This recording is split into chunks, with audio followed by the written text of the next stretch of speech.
إن الحمد لله نحمده ونستعينه ونستغفره ونعوذ بالله من شرور أنفسنا ومن سيئات أعمالنا من يهده الله فلا مضل له ومن يضلل فلا هادي له وأشهد أن لا إله إلا الله وحده لا شريك له وأشهد أن محمدًا عبده ورسوله يا أيها الذين آمنوا اتقوا الله حق تقاته ولا تموتن إلا وأنتم مسلمون يا أيها الناس اتقوا ربكم الذي خلقكم من نفس واحدة وخلق منها زوجها وبث منهما رجالا كثيرا ونساء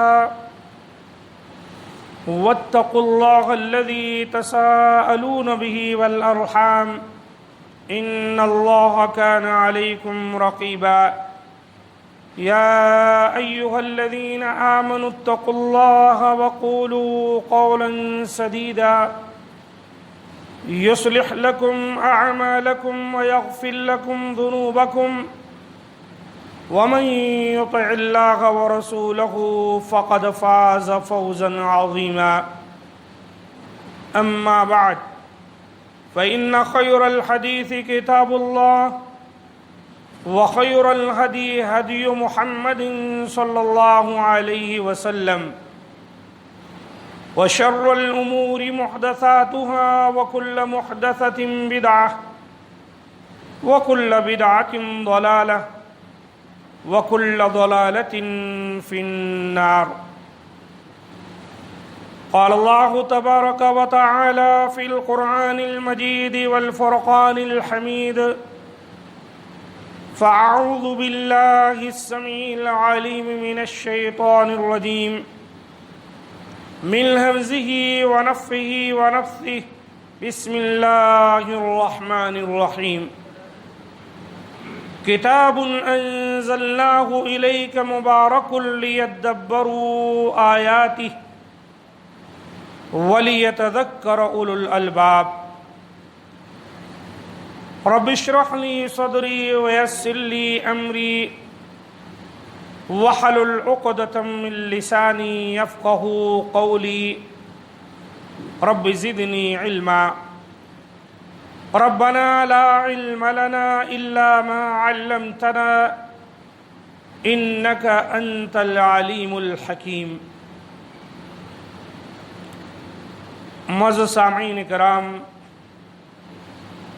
آج کے خطبہ مسنونہ کے بعد قرآن حکیم سورہ صاد کی آیت نمبر 29 کی میں نے تلاوت کی ہے۔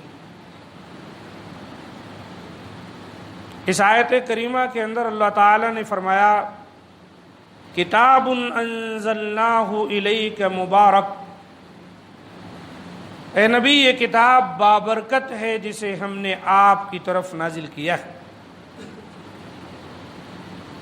اس لیے نازل فرمایا ہے لیدبروا آیاتی، تاکہ لوگ اس کی آیتوں میں غور و فکر کریں، ولیتذکر اولو الالباب، اور عقل مند اس سے نصیحت حاصل کریں۔ تو قرآن مجید کو اللہ تعالیٰ نے اس لیے نازل فرمایا ہے تاکہ لوگ اس کی آیتوں میں غور و فکر کریں، اور جو عقل مند ہیں وہ اس سے نصیحت حاصل کریں۔ یہ بہت ہی مبارک کتاب ہے، اور یہ بات پچھلے خطبات میں بیان کی جا چکی ہے کہ قرآن مجید کا نزول اسی رمضان مبارک کے مہینے میں ہوا۔ تو رمضان المبارک میں جو اعمال ہم کرتے ہیں، جو نیکیاں ہم کرتے ہیں، ان نیکیوں میں قرآن مجید کی تلاوت بھی ہے۔ تلاوت قرآن بھی کثرت سے کریں۔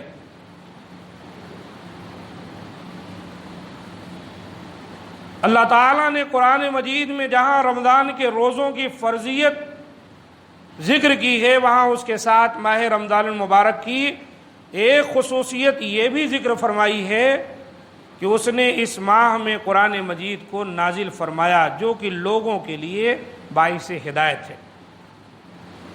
شہر رمضان الذی انزل فیہ القرآن ھدی للناس وبینات من الہدی والفرقان، یہ قرآن رمضان مبارک میں نازل کیا گیا جو لوگوں کے لیے ہدایت ہے، اور ہدایت کی بہت ساری نشانیاں اس قرآن مجید کے اندر موجود ہیں، اور یہ فرقان ہے، حق و باطل میں تمیز پیدا کر دیتا ہے، انسان کو سیدھا راستہ دکھاتا ہے، وہ راستہ جس راستے پر چل کر ایک انسان کامیاب ہو سکتا ہے۔ تو اس سے یہ معلوم ہوا کہ رمضان المبارک کا قرآن مجید سے اور قرآن کا رمضان المبارک سے بڑا گہرا تعلق ہے، اس لیے اس مبارک مہینے میں قرآن مجید کی تلاوت زیادہ سے زیادہ کرنی چاہیے۔ خود رسول اللہ صلی اللہ علیہ وآلہ وسلم بھی اس ماہ میں اس کا خاص اہتمام فرماتے تھے۔ حدیث میں آتا ہے کہ رمضان المبارک کی ہر رات حضرت جبریل علیہ السلام نبی صلی اللہ علیہ وسلم کے پاس تشریف لاتے اور قرآن مجید سناتے تھے۔ گویا نبی صلی اللہ علیہ وسلم حضرت جبریل امین کے ساتھ قرآن کا دور کیا کرتے تھے، ہر روز اس طرح ایک مہینے میں پورا قرآن مجید اللہ کے رسول ختم کر دیا کرتے تھے۔ یہ وہ ختم ہے جس پر ہم کو اور آپ کو غور کرنا چاہیے۔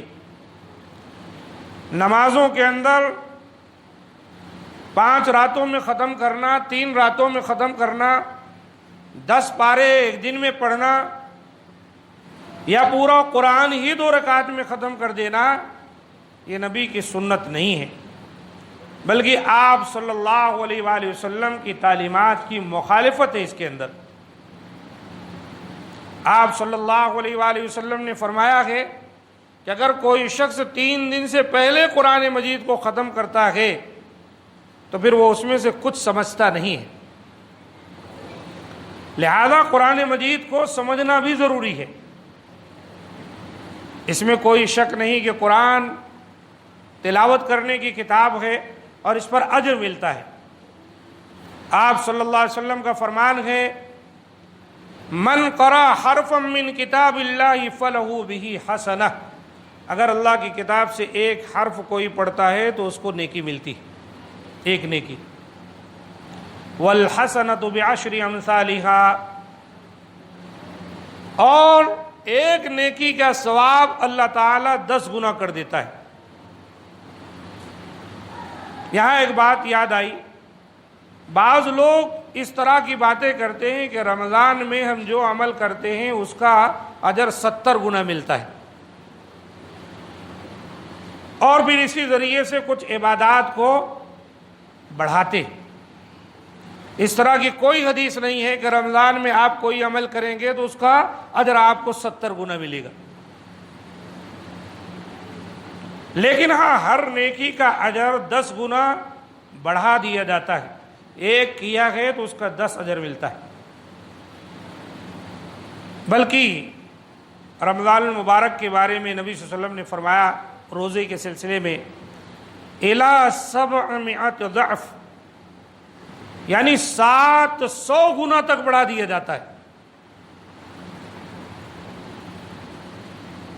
اللہ تعالیٰ جس کے لیے چاہے اور مزید بڑھا دے۔ تو قرآن کی جب ہم تلاوت کرتے ہیں تو 10 گنا نیکی ملتی ہے۔ آپ فرماتے ہیں لا اقول الف لام میم حرف، میں یہ نہیں کہتا کہ الف لام میم ایک حرف ہے، بلکہ آپ صلی اللہ علیہ وسلم نے وضاحت فرمائی ولیکن الف حرف ولام حرف ومیم حرف، الف لام میم جب کوئی کہتا ہے تو 3 حروف ادا کرتا ہے، الف لام میم تینوں علیحدہ حروف ہیں، اور اس پر اس کو 30 نیکیاں ملتی۔ یہ حدیث ترمذی کی ہے اور وصححہ الالبانی۔ اب جب ہم قرآن مجید کو اس طرح پڑھتے ہیں کہ اس سے نیکیاں ہم کو ملتی ہیں، تلاوت کثرت سے کرتے ہیں، تو ساتھ ساتھ یہ بھی کوشش کرنی چاہیے کہ قرآن مجید کو سمجھنے کی کوشش کریں۔ جہاں ایک پارہ آپ قرآن مجید کی تلاوت کرتے ہیں، وہیں ایک پاؤ آپ قرآن مجید کو سمجھ کر پڑھنے کی کوشش کریں۔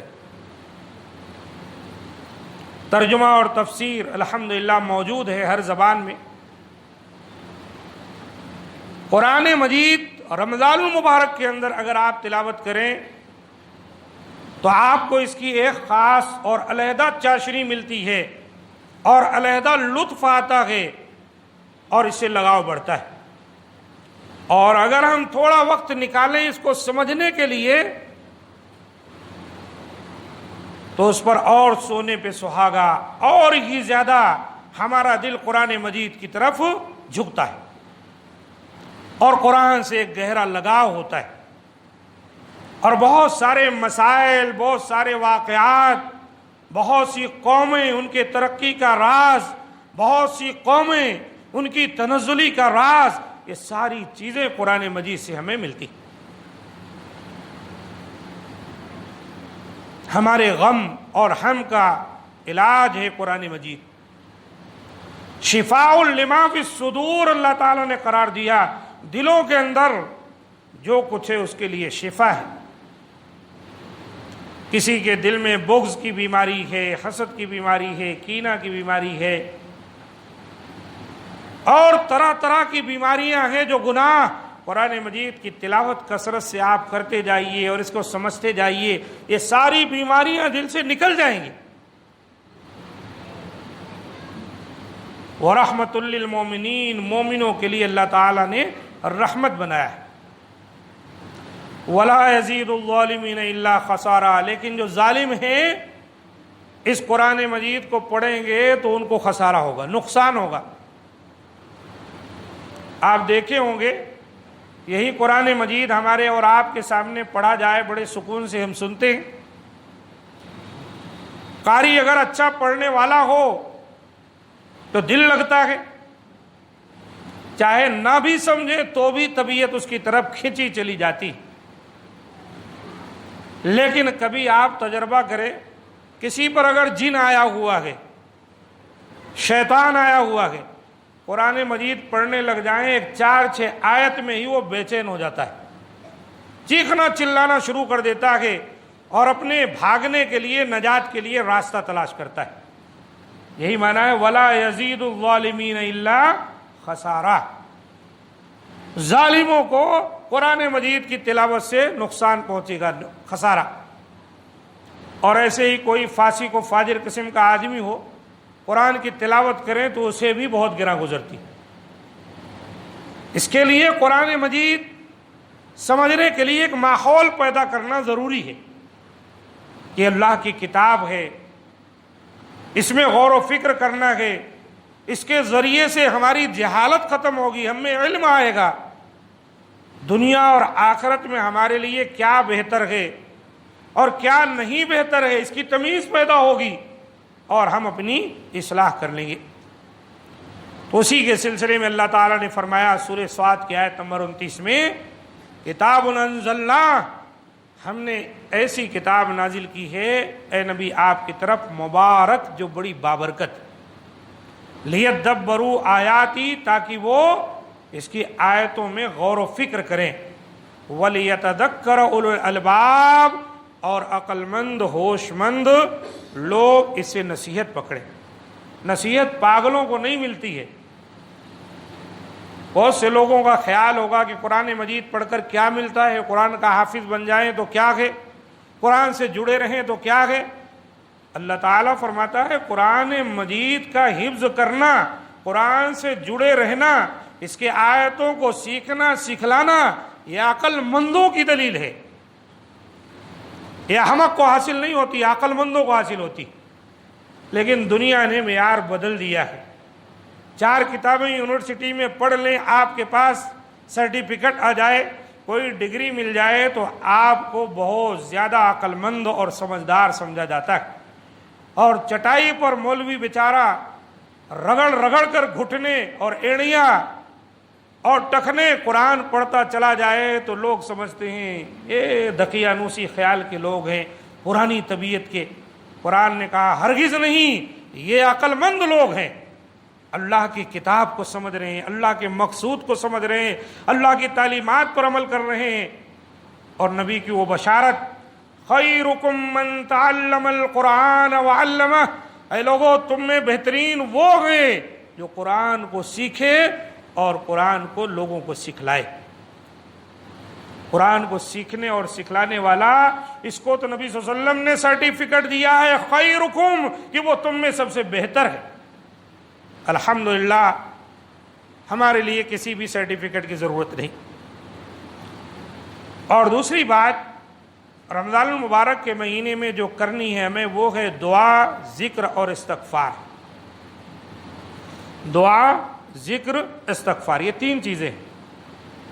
دعا جو اپنے دل میں ہے اللہ سے مانگے، کثرت سے مانگے، دل لگا کر مانگے، اس یقین کے ساتھ کہ اللہ تعالیٰ قبول کرے گا۔ رمضان کا مہینہ ہے، چاہے جب کریں دعا قبول ہوگی، بالخصوص افطاری کے وقت۔ ذکر، نماز کے بعد کا ذکر ہے، سبحان اللہ، الحمدللہ، اللہ اکبر، استغفر اللہ، لا حول ولا قوت الا باللہ، ہمیشہ آپ کی زبان پر جاری رہے۔ ادھر ادھر کی باتوں کے بجائے قرآن کا ذکر کریں، قرآن کی تلاوت کریں، یہ بھی ذکر ہے۔ نماز پڑھیں، یہ بھی ذکر ہے۔ اقم الصلاۃ لذکری، نماز قائم کرو میرے ذکر کے لیے۔ ادھر ادھر کے لایانی کاموں میں اپنے آپ کو لگائے رکھنے سے بہتر ہے ذکر کرتے رہے۔ استغفار، اپنے گناہوں پر توبہ کریں، اللہ تعالیٰ سے مغفرت طلب کریں۔ رمضان المبارک کے اہم اعمال میں سے یہ بھی ہے کہ روزے کے دوران زیادہ سے زیادہ دعا، استغفار اور ذکر الہی کرنا چاہیے، کیونکہ روزہ دار کی دعا ان دعاؤں میں سے جو اللہ تعالیٰ کے ہاں قبول کی جاتی ہے۔ روزے دار کی دعا ان دعاؤں میں سے ہے جو اللہ تعالیٰ کے ہاں قبول ہوتی ہے۔ آپ صلی اللہ علیہ وآلہ وسلم کا ارشاد گرامی ہے، ثلاث دعوات لا ترد، ثلاث دعوات لا ترد، تین دعائیں ایسی ہیں کہ وہ مردود نہیں ہیں، لوٹائی نہیں جاتی، مانگی جائیں تو ضرور قبول ہوتی۔ معنی اس کا ہے کہ تین دعا ہے اور تین قسم کے لوگ وہ دعا کریں گے۔ نمبر ایک، دعوت الوالد لولدہ، ایک باپ کا اپنی اولاد کے لیے دعا کرنا۔ ہم بچوں پر ناراض ہو جاتے ہیں، مارتے پیٹتے ہیں، ان کے کپڑے کھانے کو تنگ کر دیتے ہیں، اور بھی جو مرضی میں آئے ان کے ساتھ کرتے ہیں، لیکن دعاؤں کی توفیق نہیں ہوتی۔ اپنی ناراضگی کا اظہار کرنے کے ساتھ ساتھ آپ دعاؤں کا سہارا لیجئے، دعاؤں کے ذریعے اپنی اولاد کو سدھارنے کی کوشش کیجئے۔ دعوت الوالد لولدہ، ایک باپ جب اپنے بیٹے کے لیے دعا کرتا ہے، اللہ تو اس کو توفیق ہدایت دے، اس کو سدھار دے، اس کے رزق میں برکت دے، اس کو خیر و بھلائی عطا فرما، تو اللہ کے رسول نے کہا ثلاث دعوات لا ترد، وہ تین دعا کرنے والے جن کی دعا رد نہیں ہوتی، ان میں یہ باپ بھی ہے۔ ودعوت الصائم، اور روزے دار کی دعا۔ یہ رمضان کے مہینے کے روزے کی بات نہیں ہے، کبھی بھی روزے سے آپ ہیں، روزہ کے وقت دعا کریں گے، دعا قبول ہوگی۔ صائم کہا گیا، سارا دن چاہے جب وہ دعا کرے، جب روزے سے گئے تو اس کی دعا اللہ کے دربار میں قبول ہوگی۔ ودعوت المسافر، اور جو کوئی سفر پہ جا رہا ہے، بہت ساری صحبتیں ہیں، بیوی بچوں کو چھوڑا ہے، بھوک پیاس کو، گرمی سردی کو برداشت کر رہا ہے، اپنے آرام و آرائش کو چھوڑ کر کسی رشتہ دار کے پاس تو کسی ساتھی کے پاس جا رہا ہے، ایسے میں جب وہ دعا کرے گا تو اس کی بھی دعا اللہ کے ہاں قبول ہوگی۔ یہ صحیح دعا ہے اور صحیح حدیث سے ثابت ہے، صحیح الجامع الصغیر للالبانی میں 3032 پر آئی، اور ایک روایت میں یہ الفاظ ہیں ثلاث دعوات مستجابات، 3 دعائیں قبول کی جاتی ہیں، اللہ کے دربار میں رد نہیں کی جاتی۔ دعوت الصائم، روزے دار کی دعا، ودعوت المظلومی، اور مظلوم کی بد دعا، ودعوت المسافر، اور مسافر کی دعا۔ تو لہذا دعا کی برکت آپ نے دیکھ لی، تو ہم میں سے ہر ایک کو کسی نہ کسی پریشانی کا لاحقہ تو لگا ہوا ہے، کچھ نہ کچھ مسائل سے تو وہ الجھا ہوا ہے، شکوے شکایت کرتا ہے، لوگوں کے سامنے باتیں رکھتا ہے۔ رمضان کا مہینہ ہے، روزہ رکھا ہوا ہے، فرض روزہ ہے، جہاں بیٹھا ہے ہاتھ اٹھا دے، یا اللہ تو نے اپنے نبی کے ذریعے یہ وعدہ فرمایا ہے روزے دار کی دعا قبول ہوتی ہے، میں روزے سے ہوں، اے مولا میری دعا بھی قبول فرما لے، میری بگڑی بنا دے، میرے مسائل کا حل فرما دے۔ دعا کرے، اللہ تعالیٰ اس کی دعا کو قبول فرمائے گا، یہ وعدہ ہے نبی صلی اللہ علیہ وسلم۔ خاص طور پر افطاری کے وقت ضرور کرنی چاہیے دعا۔ یہ نہیں ہے کہ آپ افطاری کا انتظام نہ کریں، افطاری کے وقت تھوڑی سی گھڑی ہے، جب افطاری کرنے کے لیے آپ بیٹھے ہیں 5 منٹ 2 منٹ، اس وقت دعا کر لیں، اذان ہو گئی، وقت ہو گیا، کھجور کھائیں، بس۔ اب یہ معنی نہیں ہے جیسے بعض لوگ چیختے چلاتے ہیں بلا وجہ کہ بس اب عصر کے بعد مصلی بچھائے آپ دعا ہی کرتے، تو افطاری کے وقت کی فضیلت کیا رہ گئی پھر؟ وہ افطاری کے وقت کی فضیلت ہے، خواتین کھانا بنائیں، مرد اپنے کاموں میں رہیں، افطاری کے وقت جب بیٹھے ہیں حاضر ہو کر، اپنے دل کو حاضر ہو کر دعا کرنے 2 گھڑی، بس یہ مقصد ہے اس کا۔ ان دعاؤں کی فضیلت کا یہ معنی نہیں ہے کہ عورتیں چولہا چوکی چھوڑ دیں، مرد کام کاج چھوڑ کے مصلی بچھائیں، گھنٹے بھر جو ہے وہیں پڑے رہیں، یہ افطاری کے وقت کی دعا کا مفہوم نہیں۔ افطاری کے وقت کی دعا کا مفہوم وہی 2-4 منٹ کا جو وقفہ ہوتا ہے، جس وقت آپ افطاری کرنے کے قریب ہوتے ہیں اس وقت دعا کریں، باقی وقت آپ کے پاس ہے، آپ دعائیں کرتے رہیں، لیکن جو کچھ حقوق ہیں ان حقوق کو ادا کرتے ہوئے، ایسا نہ ہو کہ لوگوں کے حقوق کو نظر انداز کر کے آپ دعاؤں میں مشغول رہیں۔ افطاری لانی تھی نہیں لائے، اور کوئی کام تھا نہیں کیے، بچے رو رہے ہیں، بلبلا رہے ہیں، اماں جان ہے کہ مصلی چھوڑنے کو تیاری نہیں ہے، شوہر پوچھ رہا ہے کچھ افطاری وغیرہ بنی کہ نہیں، بیوی جو ہے مصلی پکڑے ہے چھوڑنے کو تیار نہیں ہے، اور سب جو ہے اسی پر کی افطاری کے وقت دعا قبول کی جاتی۔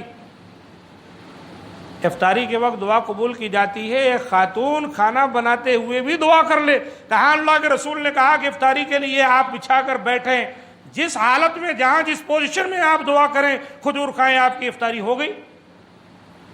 اس کے لیے سب انتظامات اور لوازمات کی ضرورت نہیں ہے۔ ہاں اگر دل جمعی رہے تو بڑی اچھی بات ہے۔ تو آپ وسلم کیا فرماتے ہیں؟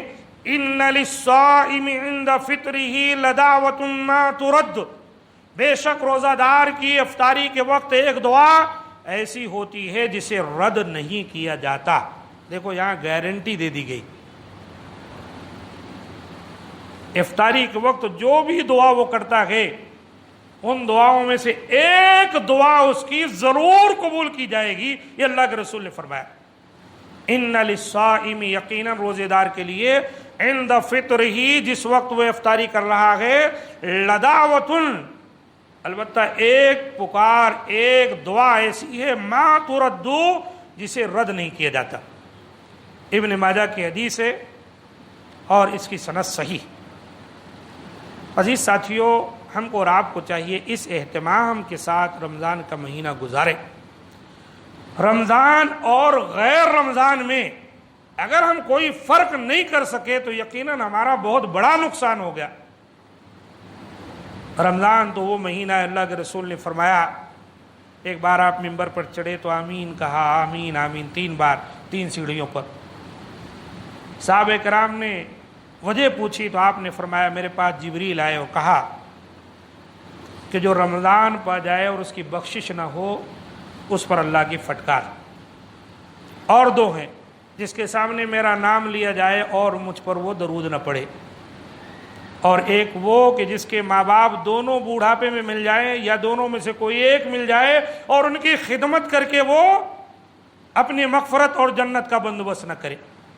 تو گویا رمضان کا مہینہ وہ ہے جو ہماری مغفرت کے لیے آتا ہے۔ اگر رمضان آیا اور ہم غیر رمضان کی طرح ہی اس کے ساتھ سلوک کیے اور کچھ حاصل نہ کر سکے تو یقیناً بڑے بدبخت ہیں۔ اللہ تعالیٰ سے دعا ہے کہ مولا کریم ہم تمام کو جو باتیں بیان کی گئی ان کو سمجھ کر اس کے مطابق عمل کی توفیق دے، اور ہمارے روزوں کو اللہ تعالیٰ قبول فرما لے، اور مولا کریم ہمارے قیام کو قبول فرما لے، ہمارے صدقات و خیرات کو قبول فرما لے، دعا و مناجات کو، تلاوت کو اور ہر قسم کی عبادات کو قبول فرما لے کہ یقیناً وہی قبول کرنے والا ہے۔ اللہ تعالیٰ جہاں کہیں مسلمان پریشان حال ہیں ان کی پریشانیوں کو دور فرما دے، ان کی عزت و آبرو، خون و مال کی حفاظت فرمائے، جو پریشانیوں میں اللہ ان کی پریشانیوں کو دور فرما دے، جو مالی بحران سے دوچار ہیں اللہ تعالیٰ انہیں اس سے نکلنے کا بندوبست فرما دے۔ مولا کریم ہماری دعاؤں کو قبول فرما لے کہ یقیناً وہی قبول کرنے والا ہے۔ سبحان ربک رب العزت عما یصفون وسلام علی المرسلین والحمد للہ رب العالمین۔